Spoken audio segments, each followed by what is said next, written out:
Hello and welcome to On the Sunny Side. I'm Sunny Greneveld. I'm an entrepreneur and Forbes Under 30 list maker, and every week I speak in On the Sunny Side to fellow entrepreneurs, business leaders, researchers, people who are shaping the digital economy and who are using tech for good. Now, this week I have an extraordinary guest with me, Dhiraj Mukherjee. He is the co-founder of Shazam and a tech for good investor. Dhiraj, welcome to the show. Oh, thank you so much, Sunny. It's great to be here. Well, it's wonderful to have you, and I'm really excited for our conversation. But in order to introduce you to my audience a little bit, I always do something that I call Sunny's Fast Five. Five quick questions to introduce you and to get to know you a little bit better in the little time that we have together. Are you ready for that? Yes, I'm ready. Excellent. So, are you a morning or a night person? Oh, definitely a night person. If I gave you a time machine and you could travel to any place in any time episode you wanted, where would you go? Oh my goodness. I would transport myself to the World Cup finals in Rio and be part of the atmosphere there, I think. That's excellent. It's very specific. I love that. Um, Now, when we travel back to the present, uh, what is a question that is right now for you top of mind? What's top of mind right now is sort of how do I save my pennies and save the planet at the same time? And this is about, the tech for good and impact investing, which is on my mind at the moment. Hmm. And what is success to you? Success to me is not having to take the tube in the morning to go to work and to be able to spend more time with my wife and kids and my new puppy. I'm not sure that they're better off for it, but hey, that's the price they're paying. Oh, that's excellent. So let's dive a little bit into your journey with Shazam, which is just such an incredible story. And I recommend to anyone watching this episode, there's a long form interview that really details, and I used it in my research, details a lot of the story. So anyone who wants to dive even deeper than we will dive into it, it's an extraordinary read. But I'd love to hear from you.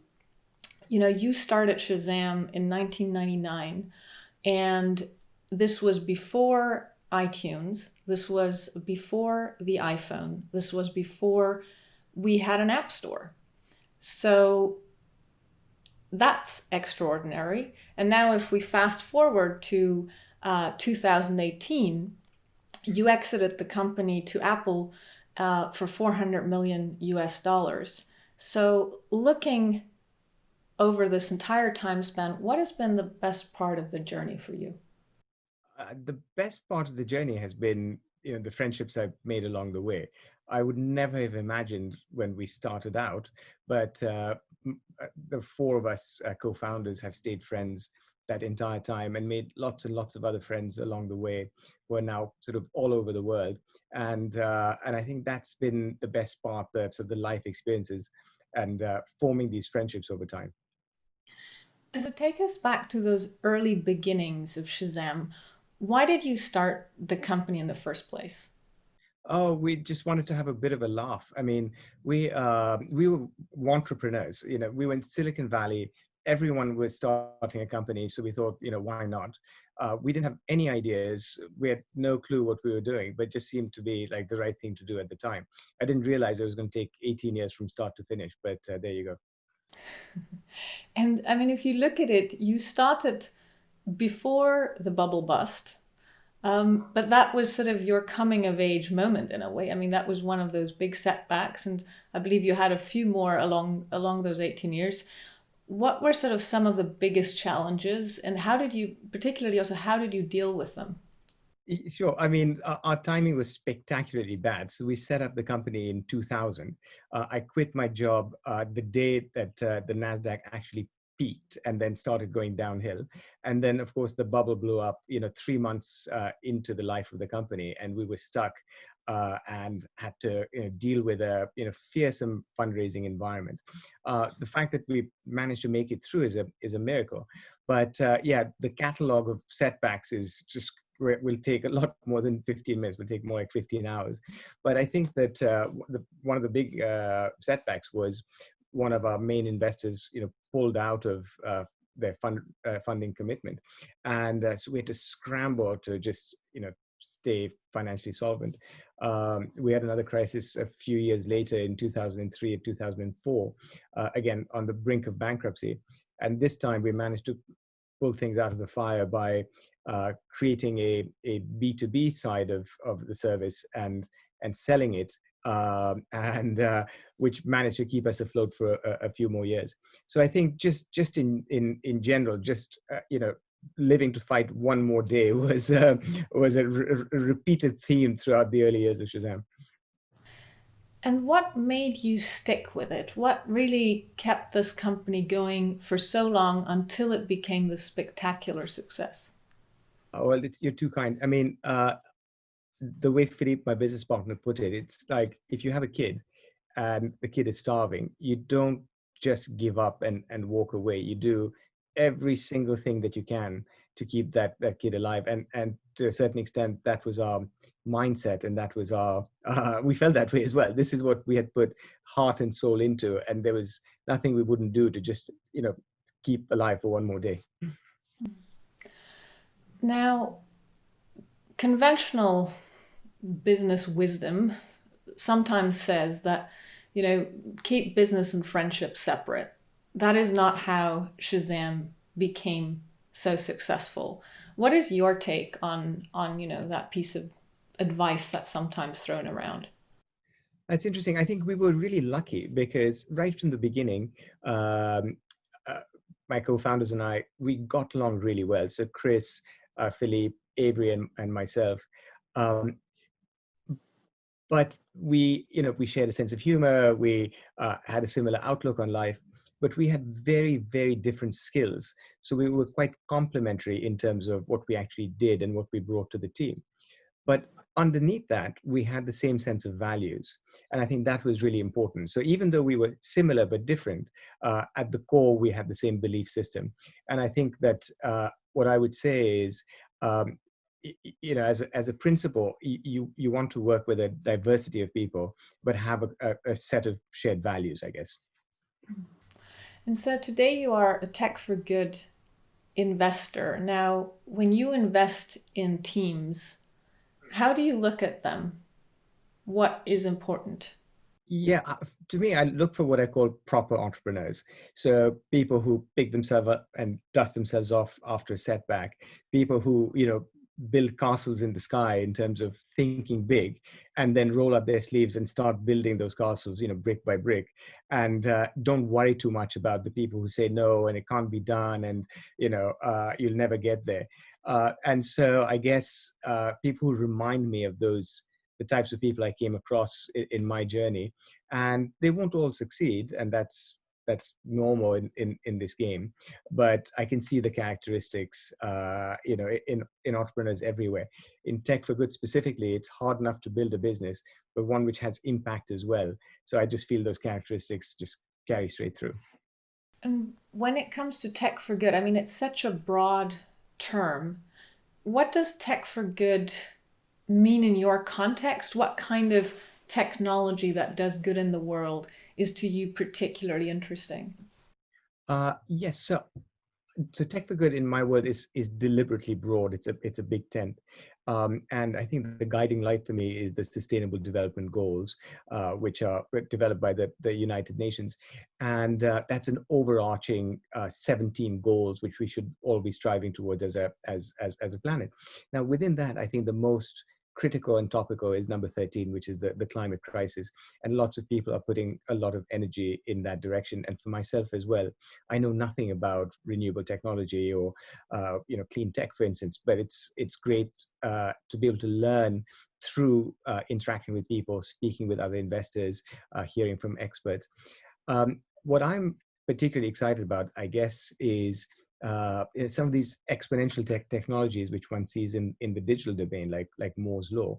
We're starting to see that in clean tech as well. And I think that it's partly about investment, it's partly about businesses collaborating with governments, with charities, and it's partly about giving the opportunity for these technologies to come to maturity in our lifetimes. So I think it's going to be very exciting. But Tech for Good is deliberately broad because there might be another issue which emerges in 3 years or 5 years or 10 years from now. And so when you look at ideas that are pitched to you, I think many people are aware of, some of the somewhat conventional measures that one might look at to evaluate whether a business is sensible or not. But sort of when it comes to Tech for Good, it's a bit more difficult to understand what are really the metrics that one should be paying attention to. How have you gone about this, and what metrics do you look at when someone comes forward and pitches an idea? Yes, I think that what I look for is passion. So, how passionate is that entrepreneur about the cause that they're supporting? And how does that passion translate to investors and to employees and to prospective partners? And it's not something which one measures. And my contention is that lots of things which are important in life are difficult to measure, like how much do you love your mother on a scale of 1 to 10. It's not something which you measure in analytical terms, but you certainly can, I guess, feel passion or enthusiasm or love or friendship or trust. And I look for those indicators, knowing that they can be sort of infectious as well, pass on and transmit to other people. And it's really important, I think, to have that uh, group, that teamwork, that ecosystem, which builds over time. Now, looking forward, what is the next thing? I mean, when you started Shazam, you were so ahead of the time that I think even PhD experts from Stanford and MIT said no, it's actually not possible to recognize these type of patterns through mobile phone. Back then, again, we had Nokia's. We didn't even know what an iPhone could be. So you were so ahead of your curve and ahead of your time in a way with the company you were building. What do you think now is the next thing?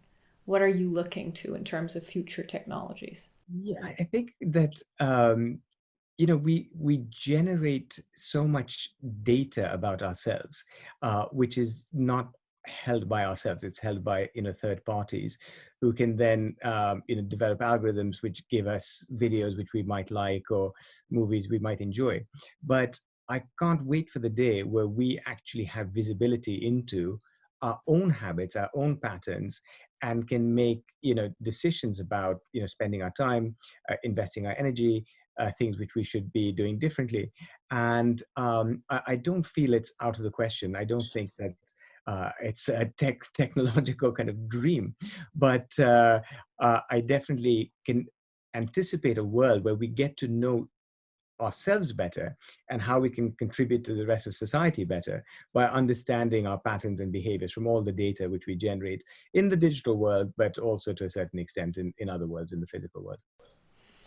Fascinating. I would love to dive more deeply into that. Is there any kind of resource that you recommend, be it a podcast, be it a book, be it, really anything that sort of can give people a bit of a better glimpse into the technology world and sort of maybe some of these future developments? Like what are some of the resources you love to consult or integrate into your daily habits?